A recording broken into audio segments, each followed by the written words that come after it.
Sejam todos bem-vindos a mais um Comportare com a Maria Carlotto.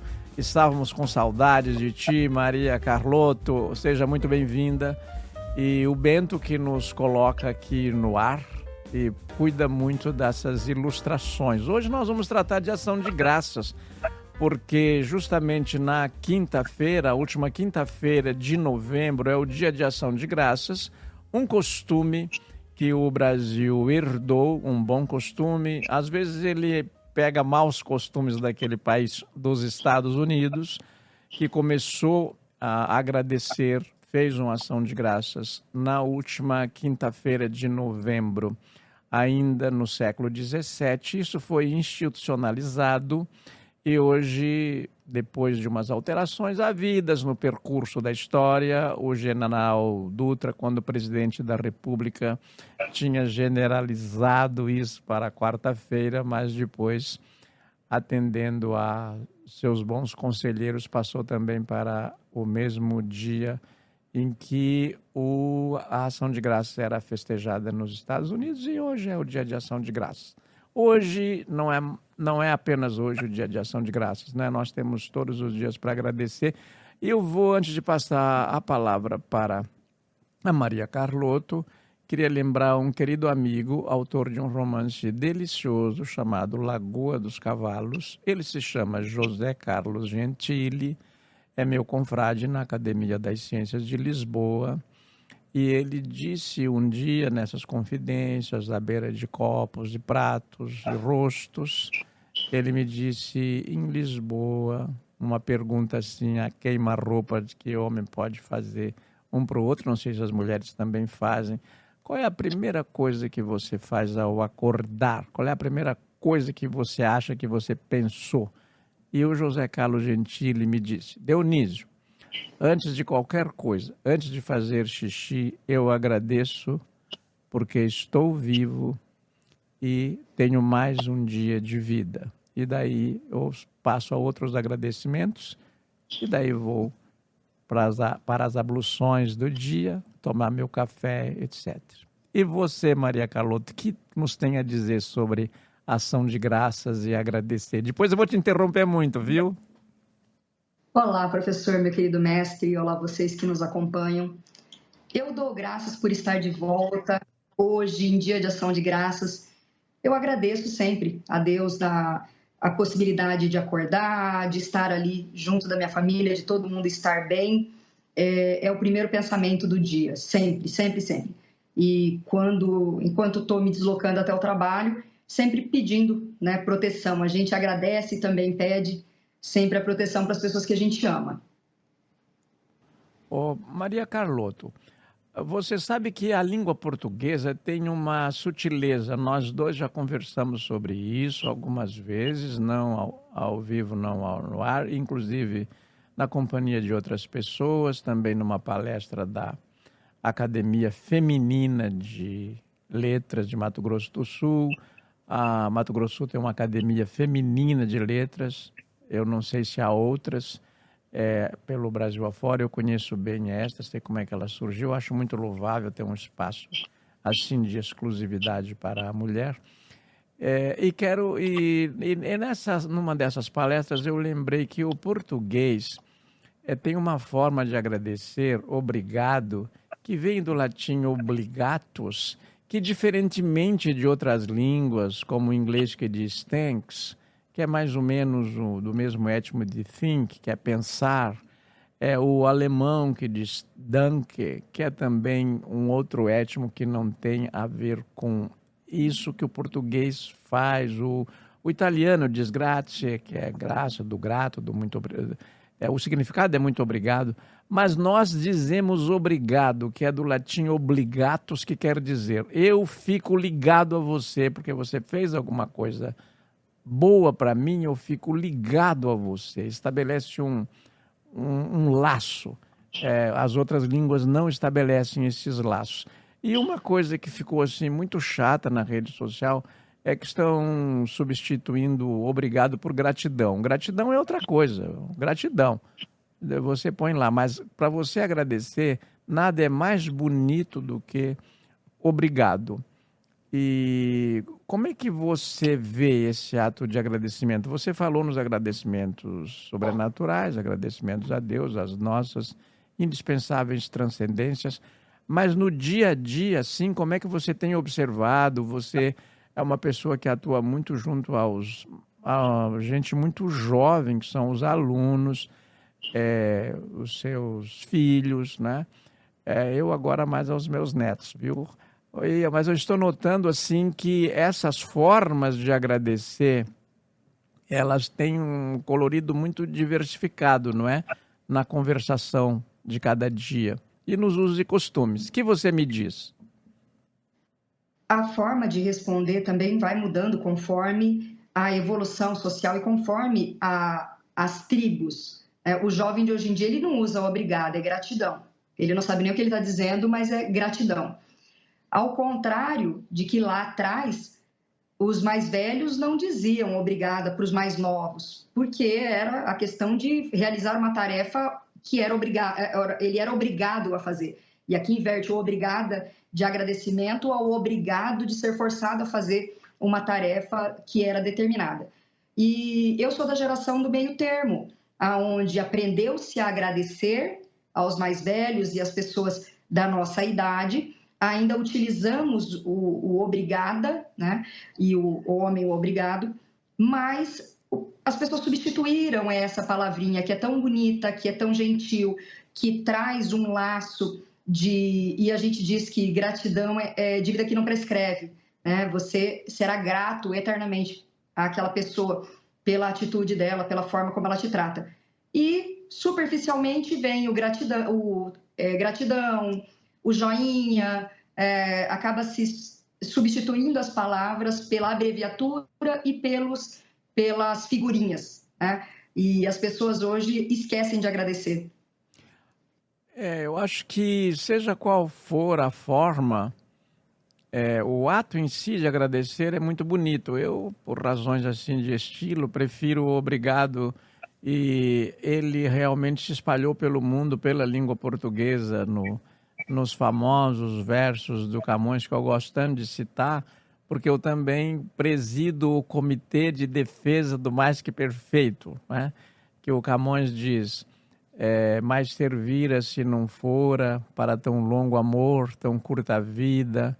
Diz, na quarta parte os campos ara, e se mais mundo houvera, lá chegara. Quer dizer, bem antes de nós, se fez do latim uma língua que era falada e ao mesmo tempo tinha que ser escrita porque precisava de estabilidade, em que se criou um tempo verbal não tão rico quanto a língua grega, como a gente tem que admitir. O grego tem tempos verbais mais perfeitos, mais, digamos assim, mais expressivos que o português, mas é porque eles precisavam daquele tempo, talvez nós não precisemos. Mas o caso é que do mais que perfeito nós ainda precisamos. E eu fico assim, sem querer ser um velho impertinente, eu fico um pouco chateado quando eu vejo essa redução de vocabulário da juventude, porque essa redução é indício, é sinal de uma falta de leitura. Então, estão usando como referência apenas a fala, e você não ficará cidadão sem ler. Vai ficar muito difícil para você, porque para começar você tem que entender aquilo que lê, tanto na escola quanto na vida. E você pode ver, Carlota, não sei o que é que você acha disso, você pode ver que hoje há uma certa dificuldade de a gente apreciar o seguinte: para tudo se exige estudo, tem que fazer curso, tem que ter um certificado, um diploma, menos para você ser parlamentar. E justamente o parlamentar que vai fazer leis, normas, para você cumprir, para todos os cidadãos cumprirem. Então, acho que nós temos que ou oferecer cursos para parlamentares ou para candidatos e levar essas ideias adiante, ou então, não sei se adianta, não tenho essa solução para esses problemas, Eu acho que a solução boa é ler, ser alfabetizado, ler, ter o costume de ler todos os dias, ter o gosto da leitura mais do que o hábito, mas de todo modo, para a gente não se espalhar assim por muitos assuntos, queria te convidar a comentar isso, que a nossa língua está muito na fala, né? Raramente refere à escrita. Quero completar com uma lembrancinha que eu tenho, que me inquietou muito durante a pandemia. Todo mundo dizia, não, Dionísio, não é possível, estão lendo mais sim. Eu falava, não, o brasileiro lê pouco, tem que ler mais. Não, Dionísio, está lendo. E em seguida indicava um filme da Netflix. Então disseram que a pandemia ajudou muito, eles estavam lendo mais, mas não me indicavam um livro, indicavam só um filme da Netflix. E agora saiu uma pesquisa, a 6ª pesquisa de retratos da leitura no Brasil, dizendo que o Brasil perdeu 7 milhões de leitores. Dos que já estavam lendo, perdeu 7 milhões. Então, eu queria que você comentasse nesta linha. Professor, eu sinto na pele, eu vejo na pele, eu acompanho na pele a dificuldade que as pessoas têm hoje, tanto de interpretar aquilo que leram, como de transcrever ou de criar textos. O senhor sabe, né, eu trabalho, eu sou professora, eu sou dona de um curso preparatório para o exame da OAB, aqui no Mato Grosso do Sul, aqui em Campo Grande. Você é patroinha de si mesma. Eu tenho que te interromper, viu? Porque os nossos espectadores têm que saber. Você é patroinha de si mesmo. Você trabalha pra caramba, eu sou testemunha, inclusive cobrindo, às vezes, os seus empregados que não vieram ao trabalho na hora certa. Isso é. E eu trabalho diretamente com pessoas que terminaram o curso de Direito e estão se preparando para fazer o exame da OAB, para poder efetivamente receber a carteira da ordem e poder advogar. E a dificuldade maior está na segunda fase, aonde o examinado tem que fazer uma peça processual. E ele consegue identificar a peça processual, ele consegue fundamentar nos artigos corretos, na legislação correta, mas ele não consegue preencher aquele texto. Ele não consegue explicar para o juiz, né, para o examinador dele, o motivo pelo qual ele está pedindo, o que ele está pedindo, quem ele está representando. E isso é cruel, é cruel. E a prova da OAB é feita à mão. E por incrível que possa parecer, os alunos têm dificuldade hoje de escrever à mão, porque a musculatura da mão acaba ficando muito frágil por falta de treino. Então, a gente tem que treinar bastante a escrita, mas eu sempre brinco que eu tenho que voltar e falar assim, gente, cria na cabeça a história que você vai contar, igual quando voltava de férias e a professora do colégio pedia para você contar em uma redação como foram as férias. Está ficando para trás, as pessoas estão focando muito na qualificação de pós-graduação e títulos e títulos e títulos que depois não servem para nada porque ela é um analfabeto funcional. E me perdoe se eu tiver... está exagerando. Não estou. Tanto que o alto índice de reprovação no exame da OAB está aí para comprovar. Não é apenas saber o conteúdo jurídico, é saber expressar, é saber representar, é saber colocar no papel as ideias de forma simples, objetiva e direta. Eu acho que, para concordar contigo, tem que concordar porque eu vejo um outro sinal com amostras também abundantes da dificuldade de escrever entre os mais jovens, que são as redações do Enem.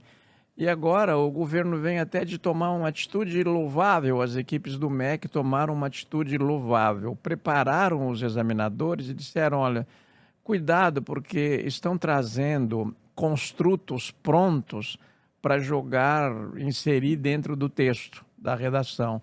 Então, note que tem uma reiteração assim, já dizia Sócrates que, já dizia, sei lá, Aristóteles que, já dizia fulano que, e em seguida insere o que ele quer dizer ali com uma espécie de calço.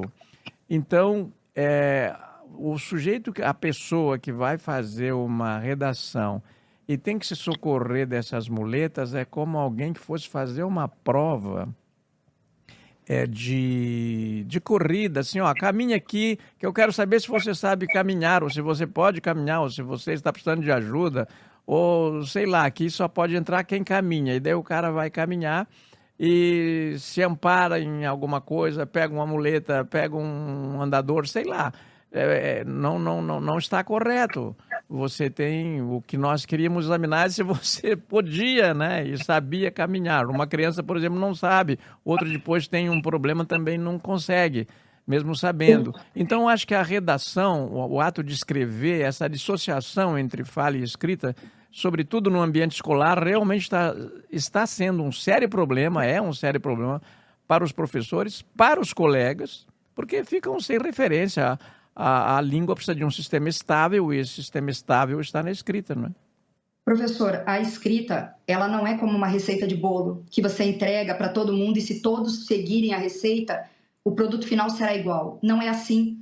E isso é angustiante para nós, professores, que temos que trazer algo que para nós é tão simples, que para nós a construção é tão fácil, e tentar demonstrar isso para a outra parte, para o aluno, sendo que ele não tem maturidade de leitura, que ele não tem maturidade de construção, até mesmo da hermenêutica, porque a forma como você coloca, o aluno não sabe a diferença entre parágrafo, inciso, a linha, os artigos, e isso tudo tem que ser trazido, e ele engole goela abaixo, decorando essa receita de bolo, para passar num exame, achando que isso é a parte mais difícil da formação dele. E no meu caso, como nós estamos falando, do advogado.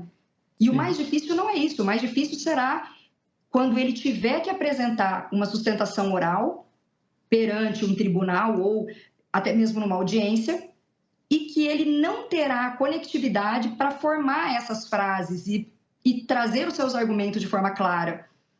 Então, é uma construção diária. Aonde se perdeu? A gente está tentando também trabalhar com aqueles alunos da pandemia.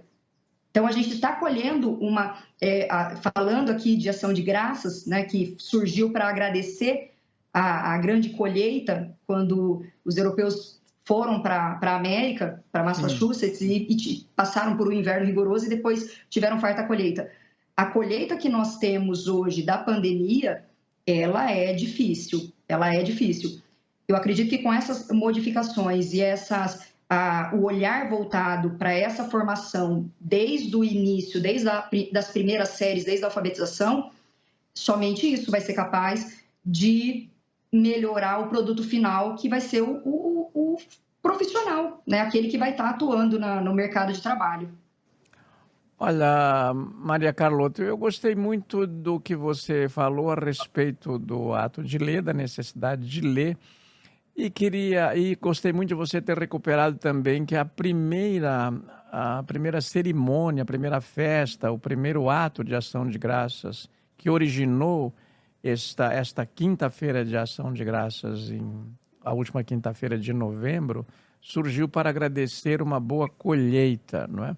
E foi incrível porque naquela oportunidade também os índios que não tinham este hábito se juntaram aos colonos ingleses, né, que tinham chegado à América do Norte para fazer esse festejo. E daquele modo, porque o agradecimento pela colheita, as festividades pela boa colheita, vem de tempos muito antigos, ainda sem o registro da escrita.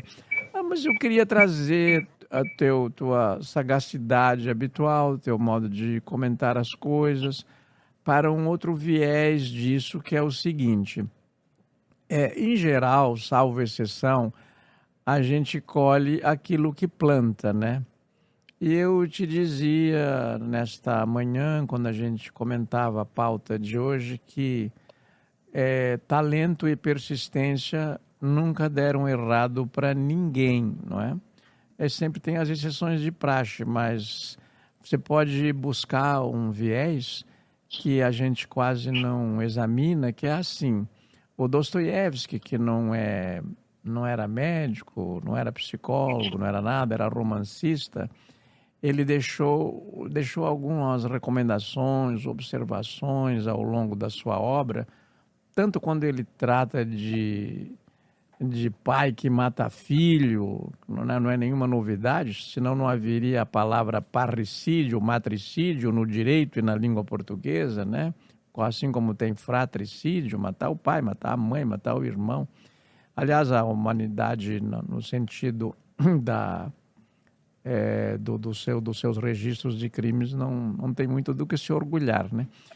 E ele diz lá pelas tantas assim: cada um é mais ou menos semelhante àquilo que acontece para ele. Quer dizer, a pessoa cada acontecimento com que a pessoa se depara na vida é assim meio semelhante, tem alguma semelhança com ela, exceto, evidentemente, no caso de doenças que não são psíquicas, não são psicológicas, não tem nada a ver, tipo um ferimento, um desastre, uma coisa assim. Mas eu queria te convidar a falar num viés que eu aprendi com a minha filha, que por sua vez aprendeu também no exercício da profissão. Que em geral, ela fez direito, como você sabe, que em geral a vítima costuma ser cúmplice daquilo que lhe acontece. É verdade isso? Professor, como que nós aprendemos com os filhos, né? A minha filha tem 22 anos, está indo para o último ano de psicologia. E eu aprendi com ela essa lição. Certa feita comentei: nossa, coitada daquela moça, se submeter, passar por tudo isso. E ela me disse: mãe, cada um planta e colhe a semente que está à sua disposição.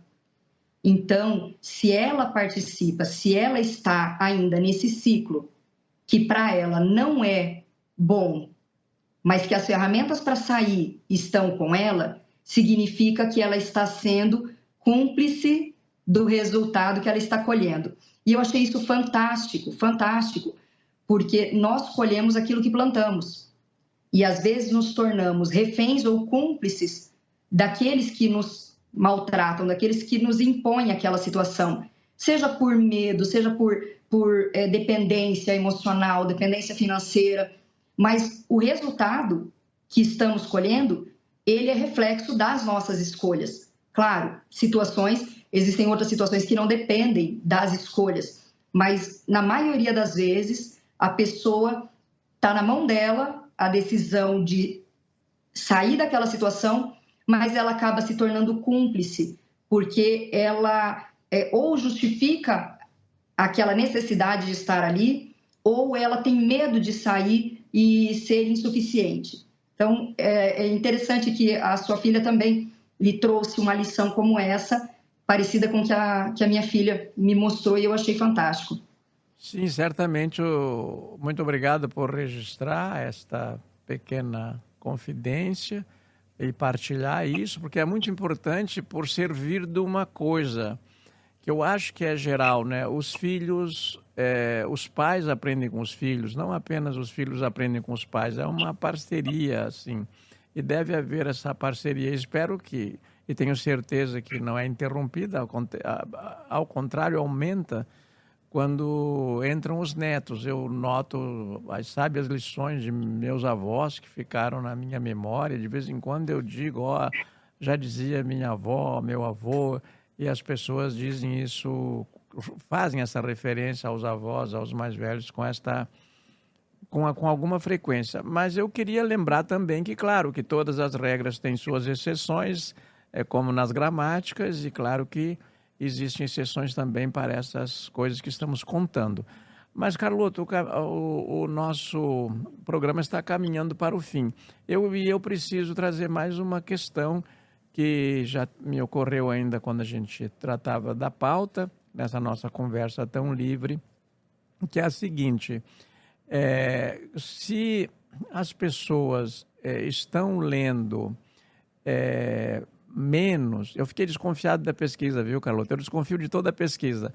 Eu tive a graça de ter conhecido o Milor Fernandes, que eu lia tanto, e eu sei que você também já o leu bastante, um humorista brasileiro extraordinário que trabalhou na Universidade Estácio de Sá, no tempo que eu também trabalhava lá, logo que eu cheguei aqui, aliás, ao Rio, nos anos 2003, 2004, por ali.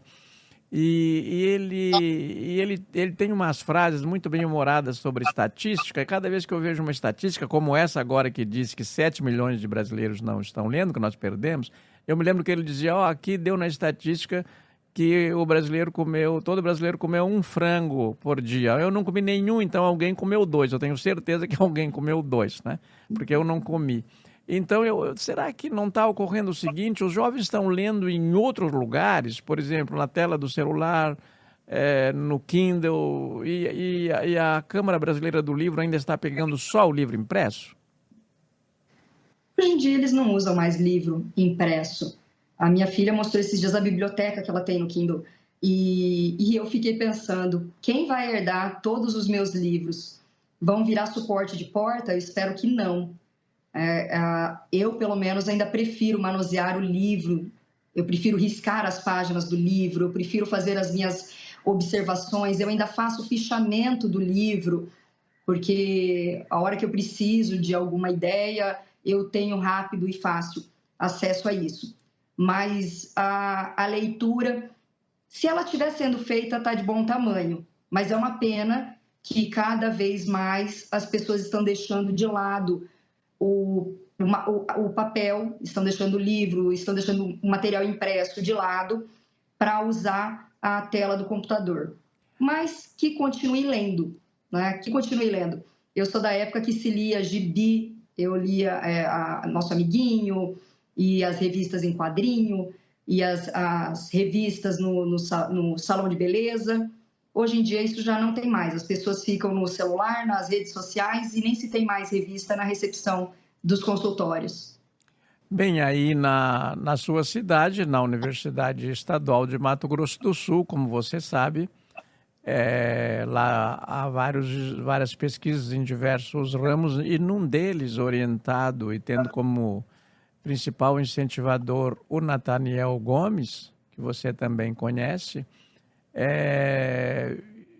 Tem muitas pesquisas sobre quadrinhos e um dos livros premiados este ano aqui no Rio foi, pela Academia Brasileira de Filologia, foi um trabalho sobre quadrinhos.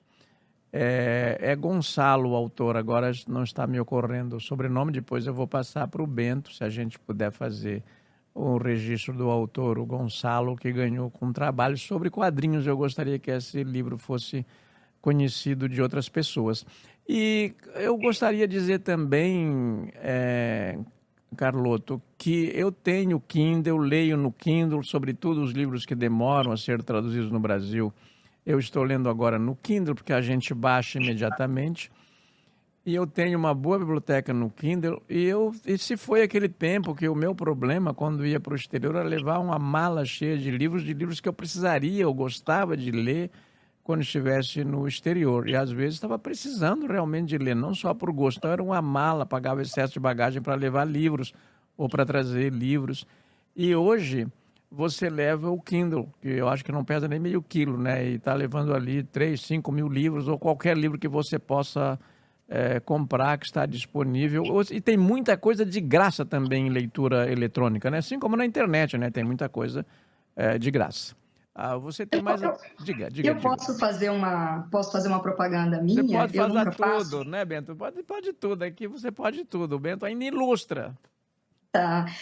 Bom, Bento, então tá fácil de localizar.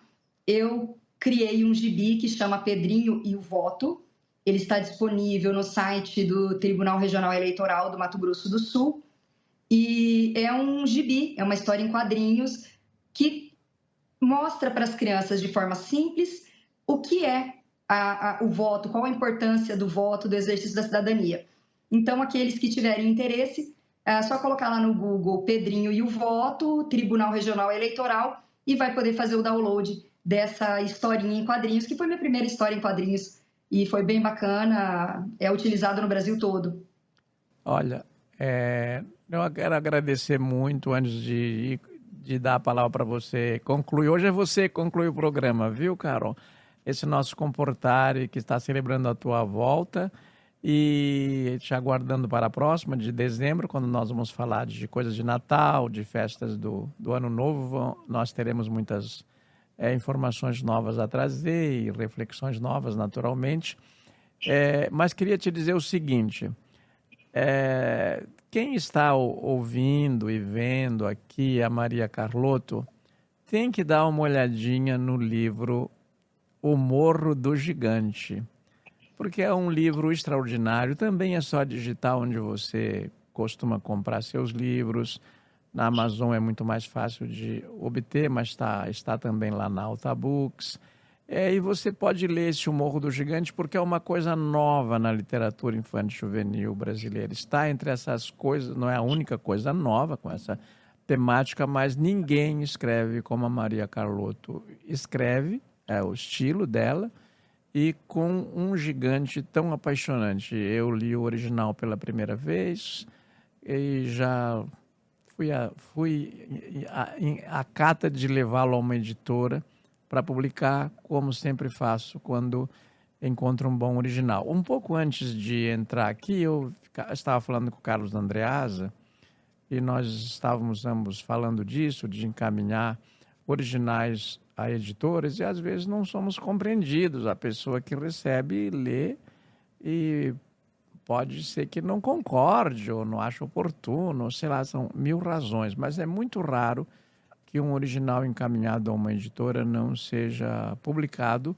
quando confluem essas coisas. Uma originalidade no tema e uma originalidade no modo de tratar. E você tem as duas coisas no Morro do Gigante. Agora eu quero passar a palavra para você concluir, porque nós já passamos realmente do nosso tempo. Obrigada, professor. O senhor é muito generoso. E obrigada aqui mostrando os laços que temos de carinho e de gratidão, que não vai prescrever nunca. E que vocês que nos acompanham no Comportare, também no dia de hoje, adote como uma rotina o agradecer. Que o dia de ação de graças seja para agradecer tudo aquilo que veio depois das tempestades. Que vocês tenham muito para agradecer e que tenha certeza que depois de todo o plantio, a colheita é certa. Muito obrigado, então, e eu finalizo dizendo assim, sejam bem-vindos ao próximo e muito obrigado ao Bento. Em geral, a gente esquece dessas pessoas de apoio dos bastidores que não aparecem, que são importantíssimas, que está cuidando de nós, desse Comportare, e a Band News. Nesse dia de ação de graça, quero lembrar que ela tem muitos espaços em que ela está só semeando, aguardando a hora da colheita para outra oportunidade. Muito obrigado e até de repente.